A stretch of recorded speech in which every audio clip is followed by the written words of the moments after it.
কিভাবে খুব eye catching করে একটি স্টিকার বা পিভিসি ব্যানার কিংবা স্টিকার অ্যাডভার্টাইজমেন্ট তৈরি করবেন এই বিষয়টি আজকের ভিডিওতে দেখাবো। ভিডিওটি না টেনে পুরোটি দেখুন, তাহলে খুব সহজে শিখতে পারবেন অ্যাডোবি ইলাস্ট্রেটর ব্যবহার করে কিভাবে খুব আই ক্যাচিং অ্যাডভার্টাইজমেন্ট বা ফেস্টুন ব্যানার এ ধরনের আইটেমগুলো তৈরি করবেন। আপনি যদি এই চ্যানেল নতুন হয়ে থাকেন তাহলে চ্যানেলটিকে সাবস্ক্রাইব করে পাশে থাকা বেল আইকনটিকে অবশ্যই অল করে রাখুন, তাহলে এই ধরনের ভিডিও পাবলিশ হওয়ার সাথে সাথেই পৌঁছে যাবে আপনার কাছে। আর ভিডিওটি ভালো লাগলে লাইক কমেন্ট শেয়ার করতে একটু ভুল করবেন না।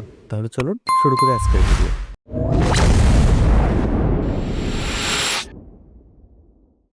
প্রথমেই অ্যাডোবি ইলাস্ট্রেটর সফটওয়্যারে চলে আসি। একটি পিভিসি ফেস্টুন বা স্টিকার তৈরি করে অ্যাডভার্টাইজমেন্ট তৈরি করতে গেলে আমাদের সর্বপ্রথম যে বিষয়গুলো লাগবে সেটা হচ্ছে যে প্রতিষ্ঠানের আমরা অ্যাডভার্টাইজমেন্ট তৈরি করব তার একটি লোগো লাগবে, যে ডিটেলস গুলো দিয়ে তৈরি হবে সেই ডিটেলস গুলো লাগবে, এবং যদি কোনো ছবি যায় সেই ছবিটি লাগবে। ছবির মধ্যে যদি কোনো কাজ করে নিতে হয় সেটা আমরা ফটোশপে কাজ করে নেব।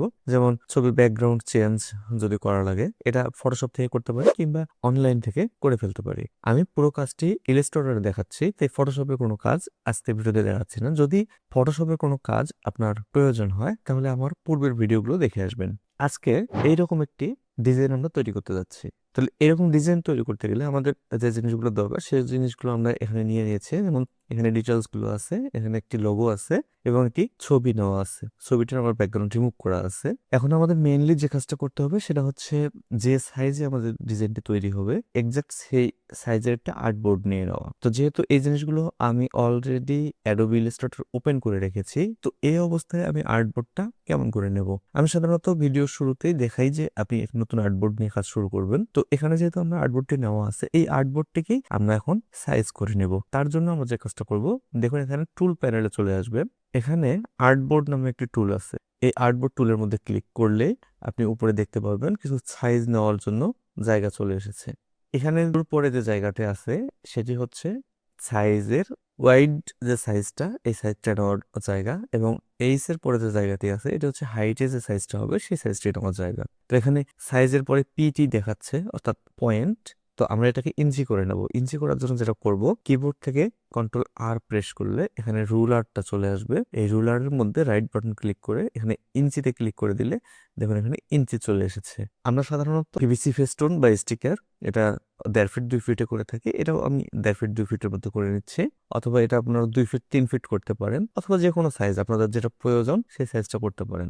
তো আমি এখানে যদি 2 ফিট 3 ফিট করি তাহলে উইথে আমি দেবো 24 ইঞ্চি অর্থাৎ 2 ফিট, এবং হাইটে দেবো আমি 36 ইঞ্চি অর্থাৎ 3 ফিট। তাহলে দেখুন আমার আর্টবোর্ডটি কিন্তু রিসাইজ হয়ে একদম অরিজিনাল যে সাইজটা আমাদের দরকার 2 ফিট 3 ফিট সেই সাইজ হয়ে গেছে। এখন আমরা এখানে ডিজাইন করব। তো ডিজাইন করার জন্য আমাদের খেয়াল করতে হবে প্রতিষ্ঠানের যে লোগো থাকে এই লোগোর সাথে ম্যাচিং করে কালার ম্যাচিং গুলো আমরা করতে পারি, অথবা প্রতিষ্ঠানের যে ব্র্যান্ডিং কালার আছে সেই ব্র্যান্ডিং কালার ব্যবহার করে আমরা কালার ম্যাচিং করে নেব। তো আমি এখানে উপরের দিকে একটি সলিড রাখতেছি। এটা একটি ডাক্তারের অ্যাড হতে যাচ্ছে, অর্থাৎ ডাক্তারের জন্য একটা স্টিকার তৈরি হবে যেটা ব্যানার আকারে বাইরে ঝুলানো থাকবে অথবা স্টিকার আকারে কোথাও পেস্টিং করা থাকবে। তো এখানে আমি সলিড কালার নিয়ে নিচ্ছি। এই সলিড কালারের কালারটাকে আমি পরিবর্তন করে এটা করে দিচ্ছি এবং লেখাটাকে এর মধ্যে বসিয়ে দিচ্ছি। অ্যালাইনটাকে আমি মিডিল অ্যালাইন করে দিচ্ছি। যেহেতু নিচেরটা আমার ডার্ক কালার তাই লেখাটাকে অবশ্যই লাইট কালারে রাখতে হবে। আমি এখানে হোয়াইট অথবা ইয়েলো দিতে পারি, এবং ফন্টটিকে আমি পরিবর্তন করে অংশ বোল্ড করে দিলাম। 2 লাইনের মাঝের স্পেসটাকে আমি কমিয়ে দিলাম। আপনারা যখন ডিজাইন করবেন তখন এই বিষয়গুলো খেয়াল রাখবেন যে ইলাস্ট্রেটরের কাজ করার সময় 2টি লাইনের মাঝখানের স্পেসটা অনেক সময় বড় দেখা যায়। মাইক্রোসফট ওয়ার্ডে যখন আমরা কাজ করি তখন কিন্তু এই ধরনের ঝামেলা থাকে না, সেটা একটা করে লাইন স্পেস হয়। কিন্তু ইলাস্ট্রেটরের কাজ করতে গেলে সেটা যেহেতু আলাদা করে লাইন স্পেসিং এর অপশন থাকে, এটা কম বেশি খুব সহজেই করা যায়। কাজেই সেই বিষয়গুলো আপনাকে খেয়াল রাখতে হবে। এরপর আমরা এখানে ছবিটা বসাবো, তবে এর নিচে একটি ব্যাকগ্রাউন্ড আমরা ব্যবহার করতে পারি। আমি এখানে একটি ব্যাকগ্রাউন্ড দিয়ে নিচ্ছি, একদম আর্টবোর্ডের সমান করে একটি রেক্টাঙ্গেল শেপ নিলাম। এরপর কালার থেকে আমি এখানে কালারটাকে লাইট একটি কালার করে দিচ্ছি, অথবা এটাকে আমরা গ্রেডিয়েন্ট কালারও করতে পারি। গ্রেডিয়েন্ট কালার যদি এখানে আমি নেই এবং এটা রেডিয়াল গ্রেডিয়েন্ট করে দিলাম, মাঝখানের অংশটাকে একটু লাইট কালার রাখবো এবং সাইডের অংশটিকে আর একটু ডিপ কালার করব। তার জন্য এখানকার এই পয়েন্টগুলোকে কালার পরিবর্তন করে দেব। সবশেষে এটির অপাসিটিকে আমি কমিয়ে দিতে পারি। এখন আমার এখানে লেখাটা চলে আসবে। আমি ডাক্তারের নামটাকে নিচ্ছি এবং ডাক্তারের নামটাকে আমি বড় করে একদম উপরে বসিয়ে দিচ্ছি। ডিজাইনের ব্যাপারটা কিন্তু সম্পূর্ণ আপনাদের নিজেদের, কে কিভাবে ডিজাইন করতে চান সম্পূর্ণ আপনাদের নিজেদের ব্যাপার। তারপরেও আমি আপনাদের দেখিয়ে দিচ্ছি যে কিভাবে করলে হয়তো আপনাদের ভালো লাগবে সেটা। এবং এর অ্যালাইনটাকে আমি মিডিল অ্যালাইন করে দিচ্ছি, যেহেতু এই লেখাটাও মিডিল অ্যালাইন করা আছে, এর নিচে আমরা এটা মিডিল অ্যালাইন করে দিলাম। এরপর ডাক্তারের ডিটেলসগুলোকে বসিয়ে দেব। আমি ডাক্তারের ডিটেলসগুলো এখানে বসিয়ে দিলাম।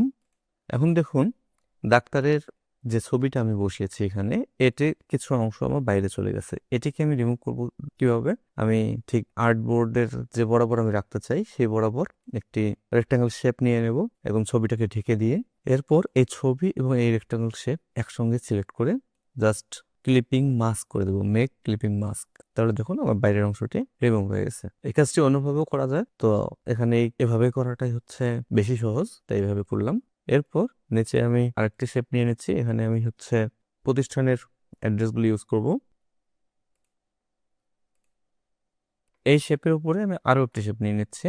জাস্ট এটাকে কপি করে এটাকে আবার পেস্ট করলাম এবং এর কালারকে আমি পরিবর্তন করে দেব। একটু ছোট করে দিলাম, কালারকে পরিবর্তন করে জাস্ট হোয়াইট করে দিলাম। তাহলে এর মধ্যে আমি এটাকে বসিয়ে দিচ্ছি, লোগোটাকে এবং লেখাটাকে বসিয়ে দিচ্ছি। আমি ENT dental and consultation centre এর ফন্টটাকে একটু চেঞ্জ করে দিচ্ছি।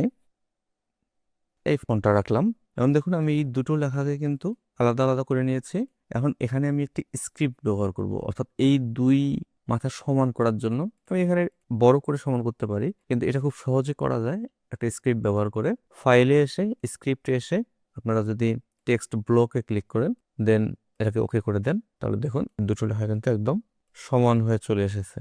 এ ধরনের দুটো লেখা না, আপনি যতগুলো লাইন আপনারা সমান করতে চান, যত ছোট লেখা হোক বড় লেখা হোক, সে নিজের মতো করে লেখাগুলোকে সমান করে নেবে। তো এই টেকনিকটা আপনারা ব্যবহার করতে পারেন। এটা আগের একটি ভিডিওতে আমার দেখানো আছে, যদি এখানে বুঝতে অসুবিধা হয় ওখান থেকে দেখে আসতে পারেন। এরপর নিচে জাস্ট অ্যাড্রেসটা বসিয়ে দেবো। তো ডিজাইনের সুবিধার জন্য আমি এখানে এটাকে আর সমান রাখলাম না, আমার মনে হয় এটা ছোট করলে ভালো লাগতেছে, এখানে ছোট রেখে দিলাম নিচেরটাকে, আর উপরের অংশটাকে আমি বড় রাখলাম। সেই সঙ্গে নিচের এই লেখাটিকেও আমি একটু ছোট করে দিলাম এবং ফন্টকে আমি মিডিল অ্যালাইন করে পারফেক্ট করে দিচ্ছি।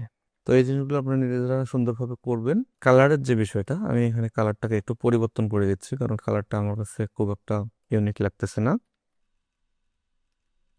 তো এই বিষয়গুলো আপনারা নিজেরা দেখবেন আপনাদের কাছে কোনটা ভালো লাগে, সেই অনুযায়ী করার চেষ্টা করবেন। এই যে একটা ফাঁকা জায়গা আছে, এই ফাঁকা জায়গার মধ্যে আমি কিছু ছবি বসাবো। আমি গুগল থেকে ছবি সার্চ করে নিয়ে আসতেছি। এই যে তিনটা ছবি আছে, এই ছবিটাই আমি বসাই দিচ্ছি। জাস্ট কপি করে আমি ওপেন দিলাম। এই ছবি তিনটাকে আমি ক্রপ করে নেব।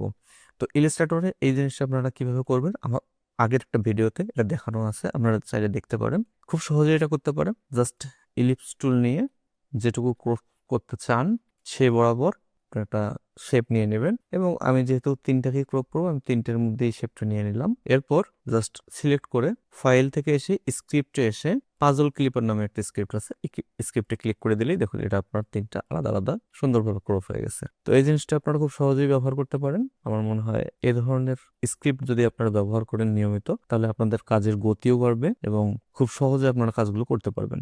কাজ নিয়ে আপনাদের কোনো হ্যাসেল পোহাতে হবে না। আমি এর বাইরে দিয়ে একটি করে স্ট্রোক দিয়ে নিচ্ছি। স্ট্রোক দেওয়ার জন্য আমি শেপ নিয়ে নিচ্ছি একটা, এই শেপটাকে আমি অ্যারেঞ্জ করে পিছনে পাঠিয়ে দিচ্ছি। তাহলে দেখুন একটু করে শেপ তৈরি হয়ে গেছে, সুন্দর স্ট্রোক। এটার কালারকে আমি চাইলে পরিবর্তন করে দিতে পারি।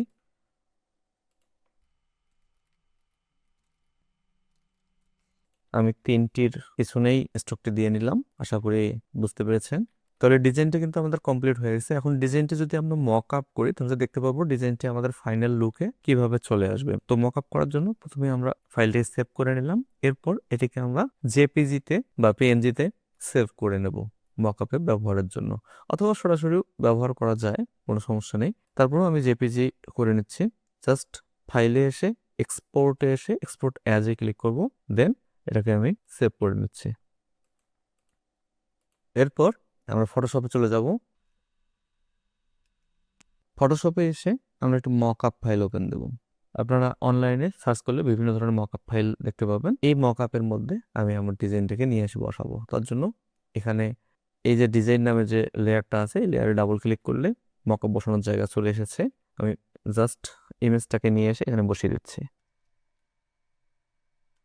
ইমেজটাকে বসিয়ে দেওয়া হলে জাস্ট Ctrl+S দিয়ে এটা সেভ করে নেব এবং সেভ করার পরে মূল ফাইলে চলে আসলে দেখবেন সুন্দরভাবে এটা মকআপ হয়ে গেছে। তাহলে এই ছিল আজকের ভিডিও। যদি ভিডিওটি আপনার ভালো লেগে থাকে তাহলে অবশ্যই লাইক এবং শেয়ার করতে ভুলবেন না এবং সেই সঙ্গে চ্যানেলটিকে সাবস্ক্রাইব করে পাশ থেকে বেল আইকনটি অন করে রাখবেন। আর পরবর্তীতে কোন ভিডিও আপনারা দেখতে যাচ্ছেন সেটা কিন্তু কমেন্ট করে জানাবেন। আজকের মতো এখানেই বিদায় নিচ্ছি। আল্লাহ হাফেজ।